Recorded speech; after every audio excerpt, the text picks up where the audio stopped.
그러면 시간이 되어서 텍톤 웨비나 시작하도록 하겠습니다. 저는 오늘 진행을 맡은 텍톤 투자자문의 신종민 상무라고 합니다. 반갑습니다. 오늘 웨비나는 일단 그 코로나 여러 가지 상황들로 저희도 이제 따로 장소를 가지고 진행을 하고 있고요. 2022년 3월 텍톤 웨비나를 시작하도록 하겠습니다. 저희 텍톤 투자자문은 글로벌 주식 액티브 상품을 운용하고 있는 하우스입니다. 글로벌 리서치를 통해서 글로벌 초우량 기업에 소수 집중 장기 투자를 하는데 일반적인 어떤 상품들과는 다르게 주식과 현금 편입비를 타협적으로 조정해서 리스크나 변동성을 관리하고 있습니다. 저희가 글로벌 리서치를 하면서 갖는 여러 가지 아이디어들을 한 달에 한 번 저희가 마지막 주 수요일 오후 4시에 이렇게 웨비나를 통해서 그 여러 고객분들, PB분들과 저희가 소통을 하고 있고요. 중간중간 저희가 발간하는 여러 가지 리포트나 메모나 자료들을 통해서 또 고객분들하고 소통을 하고 있습니다. 저희 텍톤 투자자문의 투자 전략은 글로벌 성장 산업의 혁신 기업에 투자한다는 겁니다. 과거에 우리가 해외 투자, 글로벌 투자를 바라보는 관점이 미국이 좋아, 중국이 좋아, 뭐 한국이 좋아 이런 관점이었다 그러면 이젠 그런 것이 아니라 철저하게 산업의 관점에서 바라봐서 예를 들어 전기차다 그러면 글로벌 전기차 산업을 전체를 리서치를 해서 완성차부터 부품 소재까지 리서치를 해서 그 핵심 기업이 미국에 있으면 미국, 중국에 있으면 중국, 한국에 있으면 한국 포트폴리오에 투자를 하고 있습니다. 저희가 이렇게 리서치를 하면서 진행되면서 한 달에 한 번씩 저희가 정말 의미 있다고 생각하는 아이디어들을 PB분들, 고객분들하고 공유를 하고 있고요. 오늘은 이제 그 메인 주제라고 할 수 있는 최근에 애플이라는 기업이 반도체 쪽에서 굉장한 혁신과 진보를 보여주면서 이 산업을 주도를 하고 있습니다. 그래서 오늘의 주제라고 할 수 있는 애플 이제는 세계 1위 반도체 기업이라는 것에 대해서 우리 텍톤 투자자분의 박연호 매니저가 발표해 주도록 하겠습니다. 네, 안녕하세요. 텍톤 투자자문의 박연호라고 합니다. 제가 오늘 요 애플의 반도체 사업 관련해가지고 좀 말씀을 드려보도록 하겠습니다. 애플이 반도체라고 하면 좀 뜬금없다고 생각하시는 분들도 계실 수 있는데요. 아시는 분들은 아시겠지만 지난 한 2, 3년 전부터 일반인들에게는 또 M1이라는 칩으로 이렇게 좀 각인이 박혔는데 애플이 제품 발표회나 실적을 발표할 때 항상 이 자기들의 반도체 사업, 그러니까 칩에 대한 자기들의 자체 칩에 대한 얘기를 굉장히 많이 하고 있습니다. 그래서 실제로 이제 사진에서는 이제 팀쿡 CEO가 이제 자신들의 반도체 사업, 그다음에 신규 칩에 대한 이야기들을 이렇게 하고 있는 장면인데요.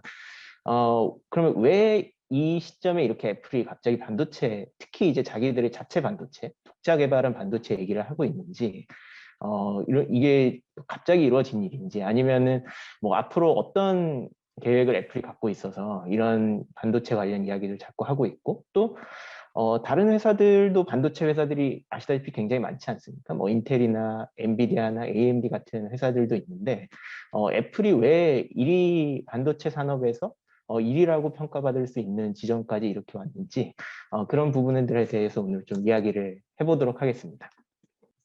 이게 단적으로 어떻게 보면 자체 칩의 중요성을 보여주는 사건이라고 할 수 있겠는데요.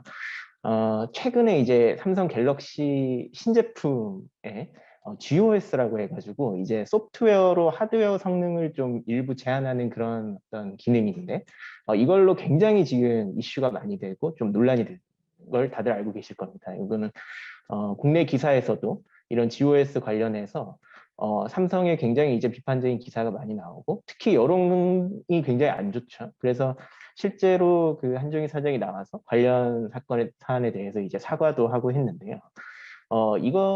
이게 굉장히 단순하게 보면 삼성이 자기들의 이제 그 최신 하드웨어인 갤럭시 S22라는 이 기기에 스냅드래곤 그 8이라는 이 AP, 즉 그 반도체 칩이 들어가게 되는데 이게 제 성능을 발휘하기가 힘든 환경이라 소프트웨어로 뭔가 조작을 가해서 성능을 인위적으로 낮춘 사건입니다. 그래서 결론적으로 말하면 이 칩을 제대로 활용을 못했거나 또는 칩 자체에 문제가 좀 있는 상태가 발생한 거죠. 그래서 이게 왜 중요하냐면은 스냅드래곤 8이란 칩은 삼성전자가 만드는 게 아니고 퀄컴이라는 글로벌 반도체 팹리스가 설계를 하고 이것을 그 제품을 삼성전자에 공급하는 구조로 되어 있습니다. 즉 남의 칩을 사와서 자신의 스마트폰이라는 하드웨어 기기에 넣는 것이죠. 그래서 어떻게 보면 이런 일련의 사건들이 결국에는 자기 자신이 직접 칩을 만들지 못해서 이런 문제도 발생하고 대응도 부실했고 이런 총체적인 어떤 논란으로 그 논란이 생기게 된 어떤 하나의 배경이 될 텐데요. 그래서 자체 칩이 굉장히 중요하다는 말씀을 드리려고 이번 사건을 하나 가지고 왔고요. 그 스냅드래곤 8이라는 칩이 스마트폰에서 문제가 된 것도 성능이 어느 정도 발현을 시키려고 하다 보니까 열이 굉장히 많이 나서 이거를 좀 성능을 다운그레이드 그 소프트웨어를 활용해서 임의적으로 이제 성능을 다운그레이드 시켰다는 건데 이 모바일 칩에서는 칩의 성능이 중요하지만 이 성능이 좋으면서도 발열이나 전력량 즉 전기를 적게 쓰는 이런 효율도 굉장히 중요합니다. 예를 들면은 이 PC 왼쪽 사진은 이제 PC 본체인데요. PC 본체 칩이 성능이 많이 좋아져서 만약에 열이 많이 나고 전력을 많이 소비한다 그러면은 어차피 콘센트에서 전기를 받아서 쓰고 열이 나는 거는 저렇게 이제 팬을 여러 개를 달아가지고 식혀주면 됩니다. 그런데 이제 스마트폰 같은 경우에는 배터리라는 어떤 전력량의 한계가 있고 또 열이 발생할 경우에 이걸 식혀줄 수 있는 장치들이 좀 열악한 환경이기 때문에 이런 이 모바일 칩에서는 성능과 효율을 단번에 잡는 그런 칩이 필요해지게 되는데 이 애플이라는 기업이 사실 자신들의 자체 칩을 구상하게 된 그 계기도 바로 여기에 있습니다. 다음 장을 한번 봐주시면요. 이게 애플 칩이 이제 탄생하게 된 어떻게 히스토리를 좀 보여주는 장표인데요. 애플이 스마트폰이나 태블릿 같은 자신들의 모바일 기기에 최적화된 어떤 반도체 칩을 이제 개발을 하는 것을 시작으로 해가지고 2010년부터 해서 지금까지 이제 자체 칩 개발이 이루어지고 제품이 출시되고 있습니다. 그래서 표에 보시면은 2010년도에 이제 A4라는 자신들이 사용할 수 있는 CPU 같은 그런 이제 칩을 처음 만들어 가지고 이거를 탑재한 아이패드와 아이폰을 출시를 했죠. 그런데 이 당시에 좀 전에 말씀드렸다시피 애플이 자체 칩을 개발하게 된 것은 과거에 2010년도까지 주로 사용되었던 어떤 칩들의 양태를 보면은 자신들이 지금 막 많이 만들려고 하는 그런 모바일 기기에 좀 맞지 않는 칩들이 많이 있어서 그걸 다른 회사에서 사와서 쓰려다 보니까 자신들 하드웨어를 발전시키기에 굉장히 한계가 있었던 거죠. 그래서 그런 성능을 높이면서도 발열이나 전력량 소모를 잡을 수 있는 그런 효율성이 높은 칩을 자신들이 그 개발할 필요성을 가지게 됐고 실제로 따지고 올라가 보면 한 1990년대부터 이제 시작된 일인데 한 20년의 역사가 걸쳐서 2010년도에 A4라는 자체 칩이 처음 출시가 된 겁니다. 그리고 이제 다음 장을 잠깐 봐주시면요.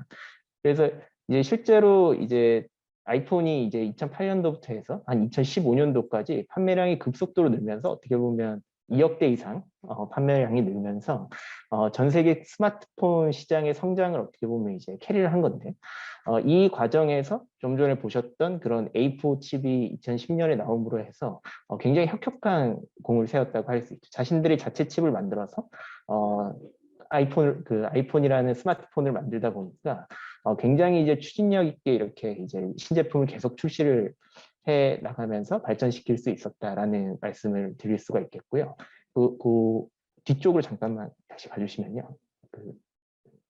근데 이제 제가 이제 빨간색 동그라미를 쳐놓은 부분이 있는데 요게 이제 2017년도에 나온 아이폰 10입니다. 아이폰 X로 이렇게 표현되는데 이 아이폰 10이 당시에 이제 좀 이슈가 있었던 게 뭐냐면은 그 애플에서는 이 바이오닉이라는 이름을 붙인 새로운 칩을 이제 적용을 했고 그리고 폼팩터도 좀 바뀌었는데 막 얼굴 인식이나 이런 걸로 이제 그 잠금 해제를 한다고 해서 사실 공격도 많이 받고 좀 별로라는 평가도 많이 받았던 어떤 신제품이었는데 이게 그 애플 반도체 역사에는 사실 굉장히 중요한 그 변곡점입니다.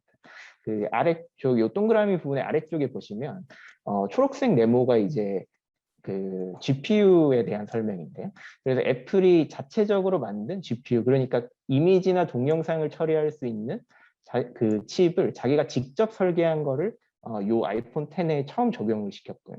그리고 그 밑에 노란색이 이제 뉴럴 엔진이라고 그래서 AI 연산, 딥러닝을 적용해서 AI 연산을 할 수 있게 만들어주는 칩인데 이것도 이 아이폰 10에 처음 적용을 해서 AI 연산을 할 수 있고 자체 그래픽 카드를 적용한 첫 칩을 이제 2017년에 출시를 하고 아이폰 10이라는 제품을 만들어낸 거죠. 그래서 이게 아시다시피 처음에는 판매량이 그렇게 좋지 않았지만 이 바이오닉이라는 칩이 17년도 이후에 5년 동안 이게 업데이트가 되면서 지금 현재 나와서 기록적인 판매량을 보여주고 있는 지금 아이폰 13 시리즈도 그 15 바이오닉 칩이 탑재되어 있습니다. 또 거의 이제 여기서 이제 업데이트가 계속되고 있는 칩인데요. 그래서 AI 기능과 자체 GPU 기능이 이 칩에 담기기 시작하면서 이후에 이제 애플의 어떤 혁신적인 제품들이 경쟁사들과 격차가 확 벌어지기 시작했다 이렇게 보시면 될 것 같습니다. 좀 제가 이제 17년도에 이제 그 애플이 AI 기능을 칩에 처음 넣었다고 말씀을 드렸는데 이 사진 보시면 다 아시겠지만 이제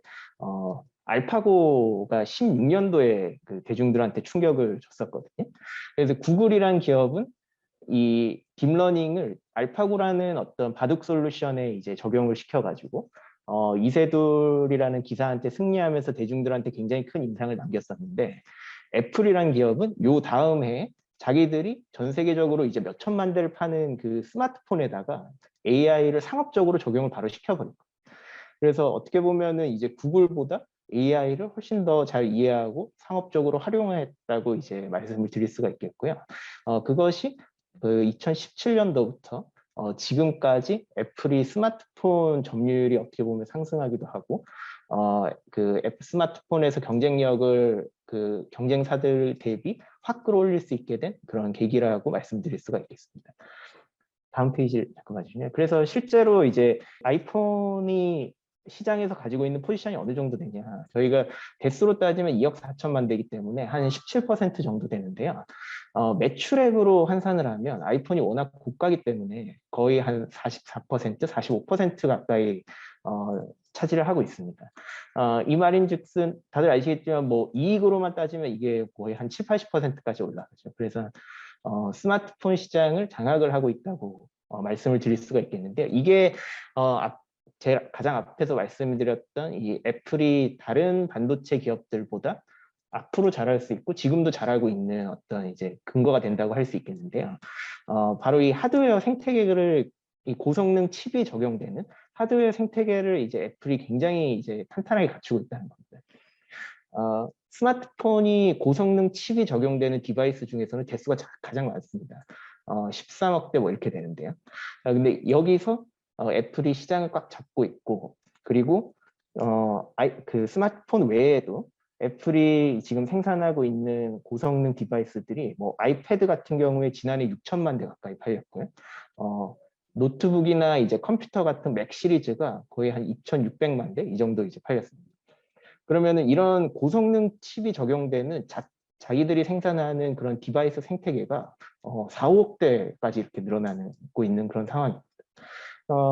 예를 들면은 엔비디아나 또는 인텔이나 이제 퀄컴 같은 경우에 자기들이 이제 범용 칩을 생산을 해가지고 이거를 이제 고객사들한테 이제 납품을 해서 그 그 제품들에 이렇게 맞추는 과정을 거치게 되는데 애플은 반대로 이 칩을 자기들이 이제 한 3년, 4년 뒤에 쓸 칩을 미리 만들어 가지고 이거를 4, 5억대 가량 되는 자신들의 하드웨어에 이렇게 쫙 빨아서 적용을 시킬 수가 있는 거죠.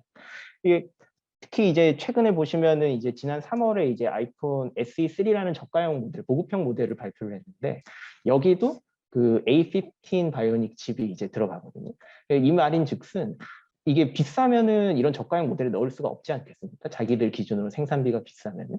그런데 이제 애플 같은 경우에는 이 적용을 할 수 있는 하드웨어가 워낙 많다 보니까 그리고 자기들 자체 설계로 이걸 하다 보니까 남들보다 훨씬 성능이 뛰어난 그런 칩인데 특히 이제 자기 생태계에 있어서는 굉장히 퍼포먼스를 잘 낼 수 있는 그런 칩인데 이게 근데 이제 맞춤형이라서 보통 이제 맞춤형이라고 하면은 테일러 이러면 굉장히 비싸야 되잖아요. 근데 맞춤형인데 대수를 경쟁사보다 경쟁사의 범용보다 더 많이 뽑을 수 있는. 그래서 성능이 좋고 딱 맞춰진 맞춤형인데 오히려 범용 제품보다 싼 그런 이런 기현상이 지금 이제 막 벌어지기 시작하는 거죠. 그래서 이런 현상들이 지난 한 1, 2년 그런 M1 칩 같은 게 이제 발표가 되면서 대중들한테 이렇게 확 다가온 거는 얼마 안 됐지만 애플이란 기업이 이런 생태계를 그리면서 준비한 거는 적어도 2010년부터 R&D까지 생각하면 거의 한 30년이 넘은 이런 작업들이거든요. 이런 노하우가 이제 수십 년 동안 이제 축적이 돼서 이제 막 발현을 하고 있는 단계이기 때문에 이런 어떤 경향성이 앞으로 유지될 가능성이 더 높다고 저는 판단을 하고 있습니다. 마지막 내용인데요. 지난 3월에 이제 애플이 M1 울트라라는 칩을 M1 칩의 마지막 시리즈로 이제 발표를 했는데, 사진에서 보시면 아시겠지만 이 M1 Max라는 이제 M1 시리즈에서 제일 큰 칩, 성능이 제일 높은 칩을 그냥 두 개를 갖다 붙인 구조입니다. 이게 기존에 있던 트래디셔널한 반도체 기업들 팹리스 입장에서는 굉장히 황당한 게, 어떠한 이 반도체는 결국에는 하드웨어에 적용이 돼야 되는데 고객사라고 할 수 있는 그 하드웨어를 생산하는 어떠한 그런 기업들도 이러한 형태의 폼팩터를 구상하지 않고 있거든요. 그래서 자기들은 사실 이런 구조를 애초에 뭐 기획하지도 않고 뭐 연구하지도 않는 그런 구조인데, 애플은 자기가 칩을 만들어서 자기 하드웨어에 적용시키다 보니까 이런 일반적인 반도체 회사들이 감히 상상할 수도 없는 이런 구조를 자기들은 처음에 시작할 때부터 만들어 버린다는 거죠. 그 무서운 거는 M1 울트라라는 칩이 2022년도, 그러니까 지난 3월 초에 이제 발표가 됐는데 M1은 2020년도에 공개가 됐거든요.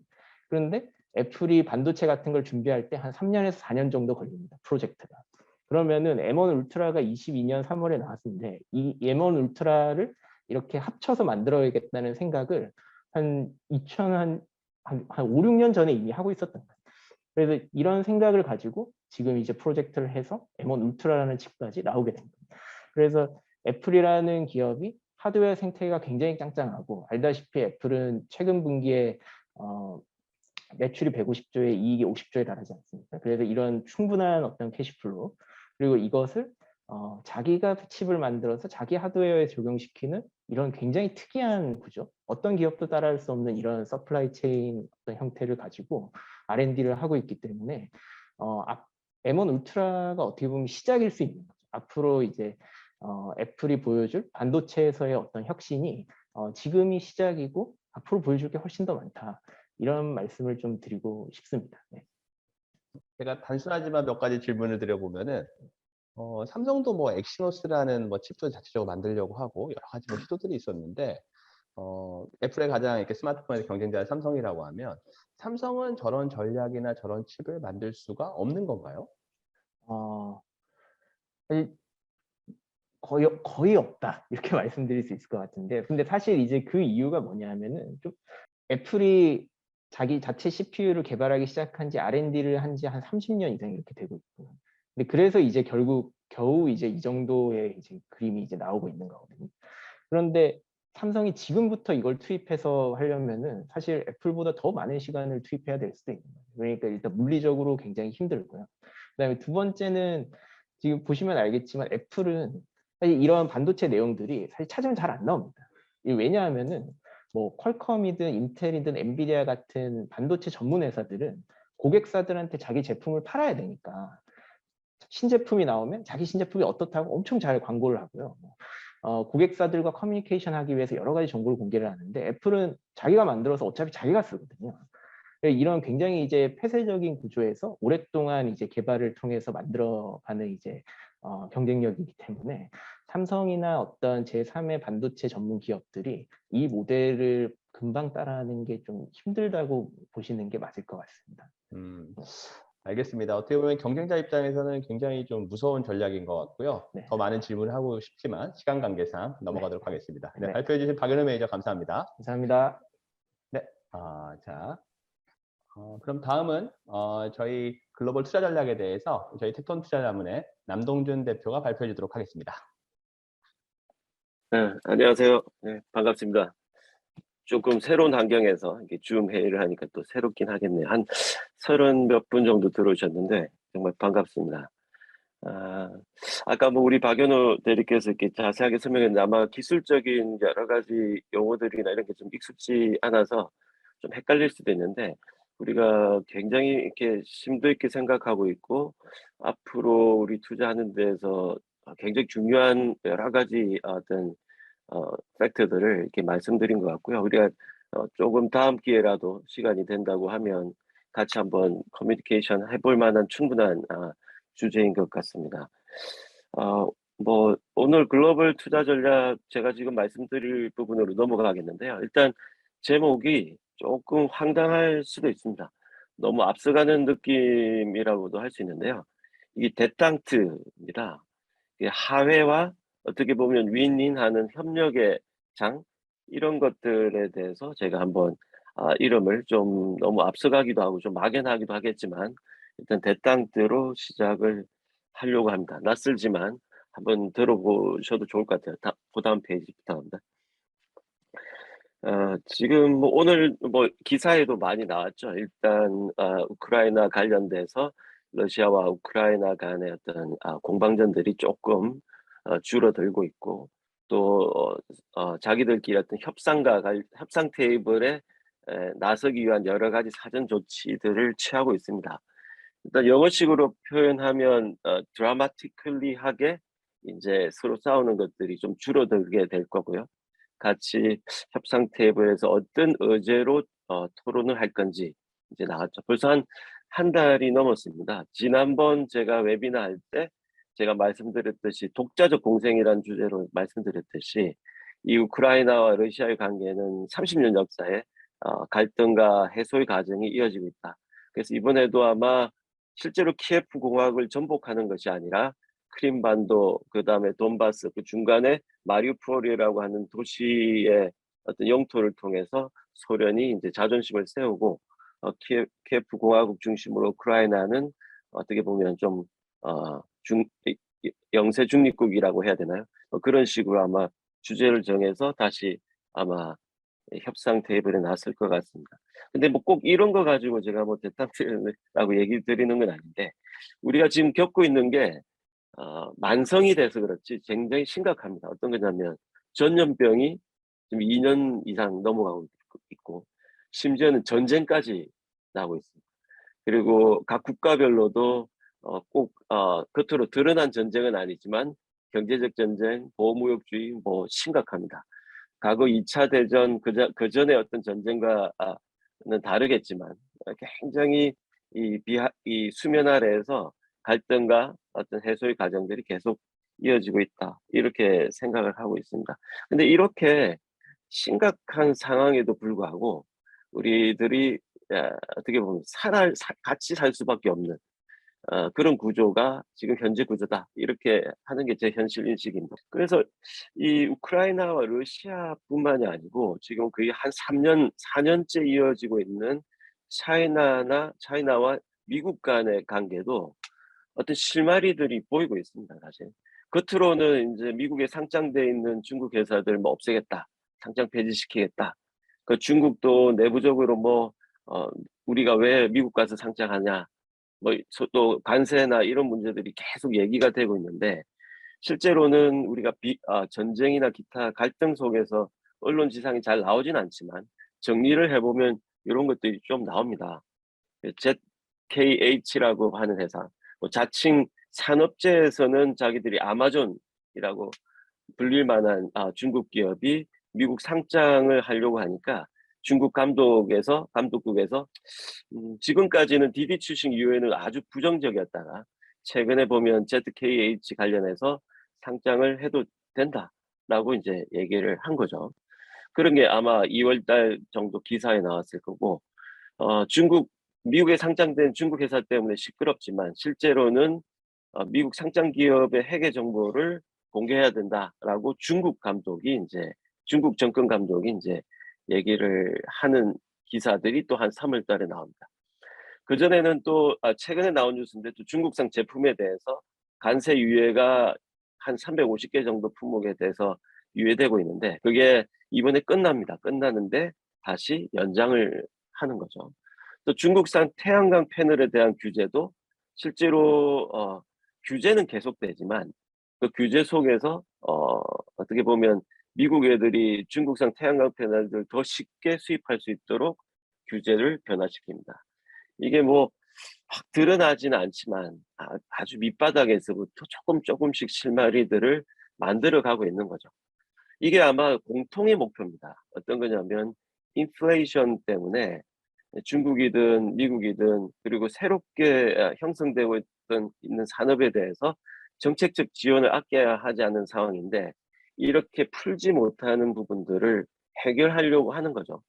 그리고 러시아와 우크라이나 사태를 해결할 수 있는 방법은 실제로 중국밖에 없습니다. 따라서 미국이 중국에 대해서 굉장히 더 격하게 컨플릭트 관계를 유지를 한다 그러면 해결이 되지 않죠. 그래서 미국이 조금씩은 차이나에 대해서 이제 계속 이렇게 유화 제스처를 보내는 거라고 생각을 합니다. 그 다음 페이지. 근데 결정적으로 저는 이 포인트에서 이분의 얘기가 굉장히 이제 인상 깊었어요. 유허라고 하는, 어떻게 보면 우리나라로 치면 경제와 관련된 총리인데요. 시진핑의 핵심이죠. 시진핑 정책의 핵심입니다. 특히 경제 정책의 핵심. 근데 이분을 우리나라나 미국에 있는 기재부 장관 정도로 생각하시면 안 돼요. 거의 경제에서는 신격화될 정도로 경제 대통령으로 이렇게 중국인들은 생각을 하는 거고요.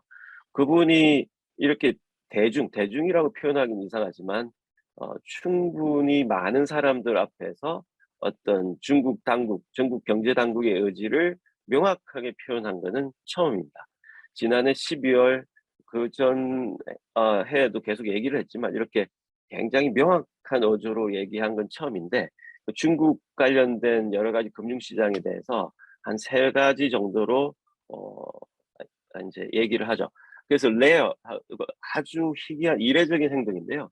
첫 번째는 중국 기업의 글로벌 캐피탈 마켓 진출에 대해서 굉장히 우리는 스포팅을 할 거다. 그 다음에 빅텍, 그러니까 중국 기업 내 중국 알리바바와 텐센트 이후에 빅 자이언트, 텍 자이언트에 대해서 투명하고 굉장히 투명한 회계나 투명한 방법들로 통해서 이제 계속 키워나갈 거다. 그 다음에 한 가지 더는 이제 5.5% GDP 그로스에 대해서 아낌없는 재정 정책을 쓸 거다. 이런 것이 표현이 됩니다. 저는 특히나 중국이라는 나라는 미국이나 한국과 달라서 이렇게 굉장히 신격화된 초인 정치라고 할 수가 있는데요. 이런 경제적인 정책들을 언급한 경우는 100% 적어도 5년간은 지속이 되는 그런 폴리시로 생각을 하시면 됩니다. 우크라이나로 또 가려졌고 또 중국과 미중 간의 갈등으로 가려졌지만 그 사이사이를 계속 뚫고 뭔가가 튀어나옵니다. 지금하고 비슷한데요. 경기 침체, 그다음에 금리 인상, 그다음에 인플레이션, 그다음에 석유 가격이 한 100불 이상, 막 이런 여러 가지 복잡한 상황이 2014년도였습니다. 그 2014년도 이건 지난번 장표에서 제가 유가만 좀 포함이 된 건데 2014년 상황 속에서 어떤 친구들이 그 악조건들을 뚫고 나느냐라는 걸 제가 한번 보여드리려고 했는데요. 여기 빨간 선이 있는데 빨간 선이 이제 중국 지수입니다. 중국 지수가 그에 한 7, 80% 정도 오르죠. 그 다음에 요 까만 선으로 되어 있는 게 유가입니다. 일단 크림반도 합병 때문에 긴장이 되다가 6, 7월 정도에 급락을 하죠. 한 100불 정도, 113불 정도에서 거의 한 30불까지 빠집니다. 그 이후로 5년 동안 유가는 50불에서 70불 사이를 평균적으로 유지를 해오고 있고 최근에 1년 동안에 60불에서 130불까지 올라가죠. 그러면 1년 만에 130불 오른 게 또 중요하지만 5, 6년 정도 60불에 머문 유가에 대해서도 한번 생각을 해보셔야 됩니다. 네, 세 가지인데요. 어쨌든 그 다음에 하나가 차이나, 그 다음에 애플이 있습니다. 미국 시장이 평범한 지수 상승률을 보일 때 애플이 한 70% 정도 가까이 오릅니다. 이걸 뭘 말씀드리냐면 여전히 어딘가에서 큰 작용이 일어나고는 있지만 그 작용에도 불구하고 그 반작용으로 굉장히 많은 기회들이 우리들한테 주어질 수 있다라는 것을 말씀드리고 싶은 겁니다. 당장에 이제 아시겠지만 우크라이나 사태 나고 유가도 많이 올랐지만 실제로 이번 우크라이나 사태 때문에 EU나 미국 같은 경우에 이 신재생 에너지와 관련된 팔레시가 전부 다 바뀝니다. 계획이 앞당겨지거나 투자 규모가 굉장히 늘어나죠.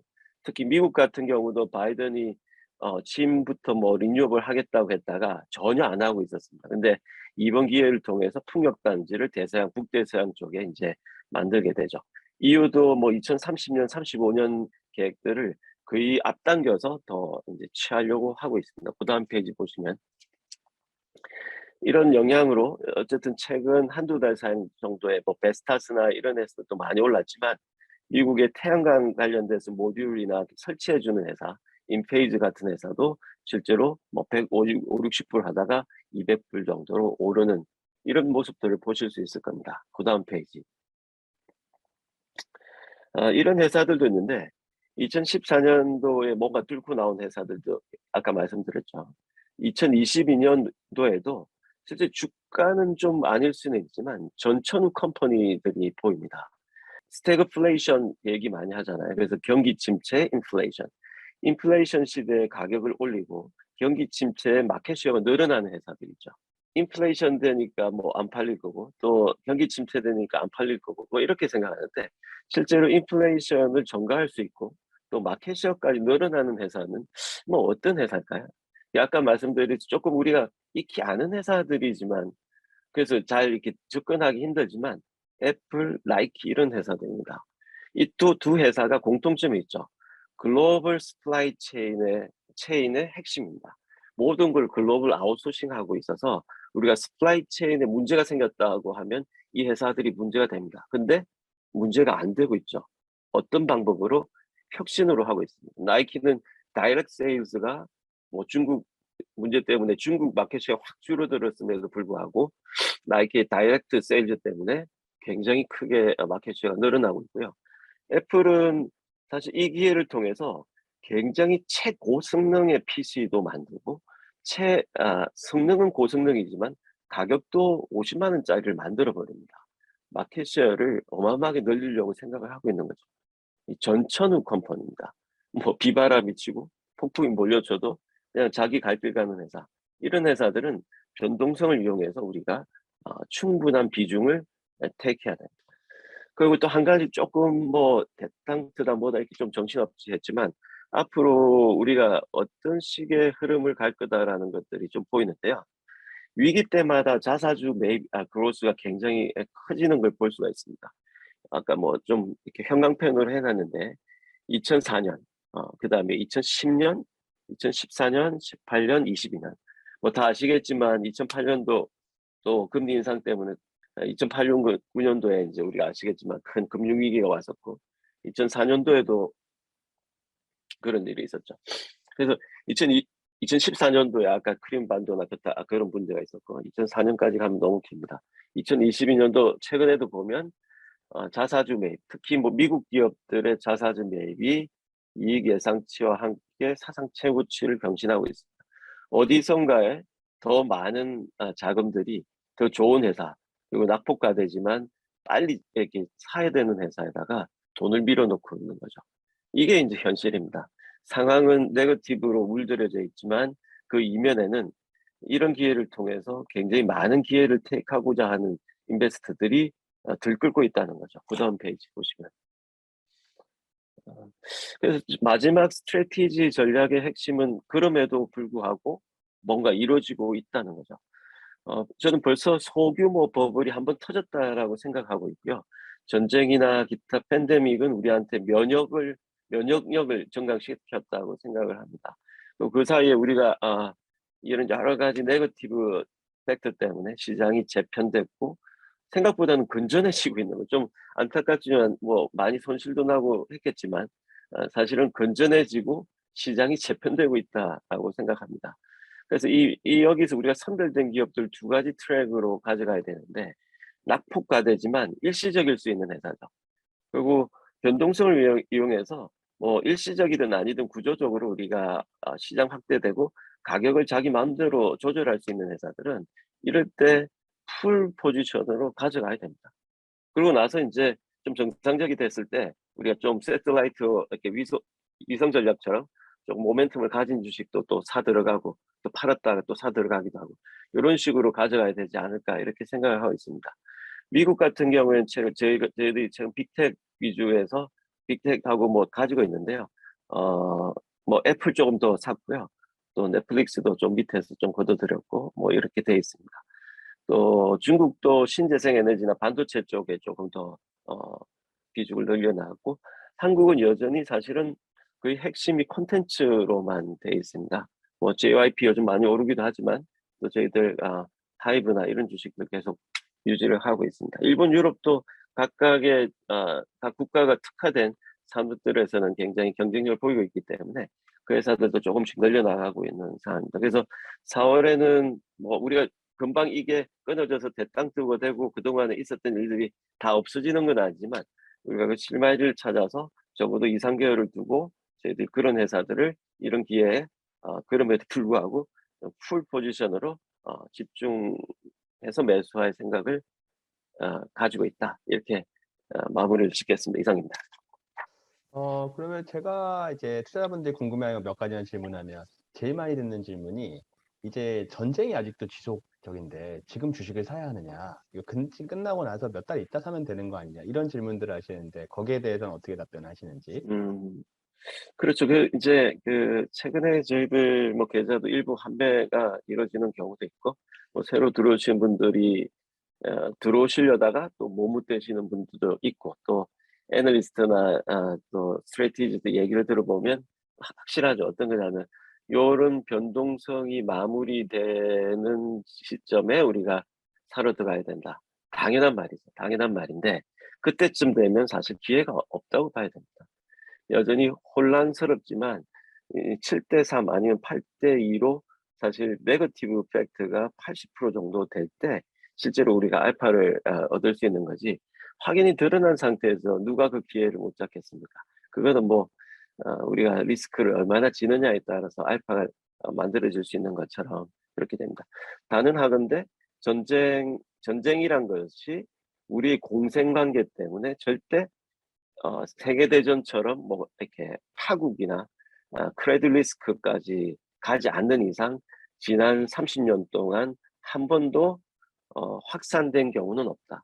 심지어 이라크, 아프가니스탄 모든 전쟁을 다 치러봤지만 저희들이 수십 번의 경험을 통해서 알고 있지만 제한된 리스크밖에는 줄 수 없다라는 게 30년의 역사입니다. 뭐 그거와 이번에는 아닐까라고 하는 확률하고 어떤 게 맞는 건지는 투자자들이 한번 이성적으로 생각해 보시면 될 것 같습니다. 네, 그럼 마지막으로 하나, 특히나 중국 시장에 대해서는 우려를 하시는 투자자분들이 많고, 또 부정적인 시각을 가지신 분들이 많고, 또 그럴 수밖에 없는 게 최근에 또 하락폭이 특히나 큰 시장이 이제 중국 시장인데, 중국 음, 시장에 대해서는 어떤 관점을 가지고 있는지 말씀해 주시면 좋을 것 같습니다. 그래서 이번에도 이제 제가 앞에 중국 얘기를 조금 많이 써놨는데요. 뭐 그게 뭐 이렇게 좀 치우친 감도 있긴 하지만 저희들도 사실 지금 한 2년 가까이 중국 시장 때문에 좀 고생을 좀 하고 있습니다. 다른 시장에서 프로핏이 좀 많이 난 것들이 중국 시장 때문에 조금 이제 계속 이게 상쇄되는 것 때문에 굉장히 문제가 있는데 여기서 저희들이 좀 깨달은 바가 있습니다. 중국의 경우에 판단을 할 때 사실 펀더멘탈 그다음에 여러 가지 뭐 우리가 밸류를 할 수 있는 부분들에 대해서 기준을 가지고 가는 거는 기본이긴 하지만 거의 한 70% 정도가 팔릿입니다. 산업의 정책, 보호 정책, 공산당이 추구하는 어떤 몇 개년 계획, 사실 이거에 연결돼서 간다고 봐야 되기 때문에 조금은 우리가 아는 어떤 기본적인 경제 방향하고는 좀 다르게 폴리티컬한 어떤 핵심 팔러시에 대한 것들에 대해서 가중치를 더 줘야 되는 그런 측면이 있습니다. 지금까지도 저는 그런 거에 익숙하지는 않은데 앞으로는 조금 더 그런 거에 익숙해져야 되겠다고 생각을 하고 있고 이제 10월, 11월 정도면 이제 중국도 이제 정리가 좀 됩니다. 그 전에 이제 우리가 6, 7, 8, 9가 좀 남아있긴 하지만은 그 사이에 중국이라는 나라에 대해서 우리가 가는 방향대로 포지션들을 라인업을 하고 있다고 하면 조금은 견뎌낼 수 있을 거고 또 중국이라는 나라 특성이 아시겠지만 5년 겪고 나서 또 1, 2년 정도 큰 폭의 반등을 주니까 그런 기대감들이 조금 미국 시장이나 한국 시장하고는 다르게 돼 있다. 이렇게 이해하시면 될 것 같습니다. 네, 하도 많이 많은 다쳐서 질문, 저도 아주 자신 있게 말 못하는 것 같아요. 예. 뭐 더 많은 질문들을 하고 싶지만 시간 관계상 오늘 마치도록 하겠고요. 텍톤 투자자문은 매월 마지막 주 수요일 오후 4시에 이렇게 웨비나를 하고 있고 또 이렇게 웨비나 끝나고 나면은 편집된 영상들을 이제 고객분들하고 또 저희가 소통을 하고 있습니다. 그러면 2022년 3월 텍톤 웨비나는 이상으로 마치도록 하겠습니다. 참석해 주신 모든 분들 감사드립니다. 감사합니다. 감사합니다.